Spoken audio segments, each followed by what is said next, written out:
This is the Kobold Helper. Hello everyone, we've got another house rule that makes sense. Again on weapon properties, this time an alternative. Gotten some feedback that the weapon properties we've come up with in previous videos are maybe a little bit fiddly, that they have a little bit too much detail to have to deal with, that the juice isn't worth the squeeze, if you will. And that's great feedback. I think you really want your house rules to be elegant and simple and easy to apply in the game. And 5th edition really is about sort of simplified, streamlined rules. It doesn't really tend itself to be crunchy. And so I've come up with an alternative set of weapon properties that are more compact, more simplified, yet still, I think, encapsulate the essence of what this house rule is trying to do. Trying to have it be a meaningful, tactical decision by a player to use varying different weapons. Like a battle axe is a very different weapon than a spear, and that should be represented in the game. Okay, so let's take a look at what I came up with for this simplified, more compact set of weapon properties.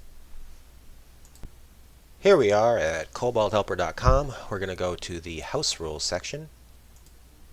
And we can see that we have the variant combat rules. That's where we've got our new simplified weapon properties. Okay, so we got the PDF up. We scroll down. Melee weapon properties. Different melee weapons have certain tactical advantages that should be represented in combat. The idea here is that if the wielder has proficiency with a certain melee weapon, and the DM adjudicates that that weapon has one of the following properties. So instead of trying to enumerate every weapon to a property, just leave it up to the DM to use their judgment. So perhaps, there could be a lot of custom weapons that could come up, or a DM might just feel like, what, I feel like this is a short spear, and so I'm going to make this call, and that it is what it is. So again, it also simplifies the rule. All right, what are they? Unbalanced. Unbalanced weapons have a solid weight concentrated at one end, and thus, due to leverage, strike with more force. Okay, so the example is a battle axe. Also, you might think about a warhammer. What's the variant rule?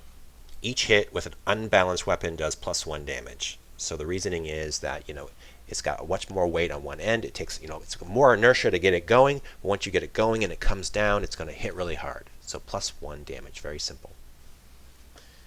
All right, next up, balanced weapons have a solid weight evenly distributed, thus facilitate nimble maneuvers. So an example is a quarterstaff.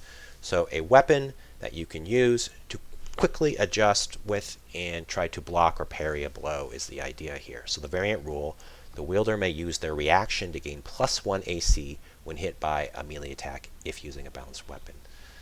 So you have to use your reaction, so it's not something that you can do repeatedly if you're attacked by many foes, is a key thing there. And it only works against melee weapons, so if somebody shoots you with a longbow, it's not going to work. The last one, lengthy handle. Weapons incorporate a lengthy portion that can be utilized by the wielder for extended thrusts. So the example here is the spear, and we've talked about the spear before. What is a spear? A spear is a long pole with a sharp pointy end, and that you can, is designed to thrust out and hit people far away. So this basically just abstracts that into what I'm calling lengthy handle, and that the DM can apply it to whatever kind of custom weapon that they feel has that sort of aspect. So I highly recommend the spear have this, as we've talked about before. The idea is just it's using the exact same reach property in the player's handbook. And that's it. So 3 simple classifications that each have a very simple, easy to apply, easy to remember variant rule, and yet it still gives almost all the weapons a little bit of flavor. And that's it. There's your compact, simplified set of weapon properties. All right, thanks everybody. See you next time.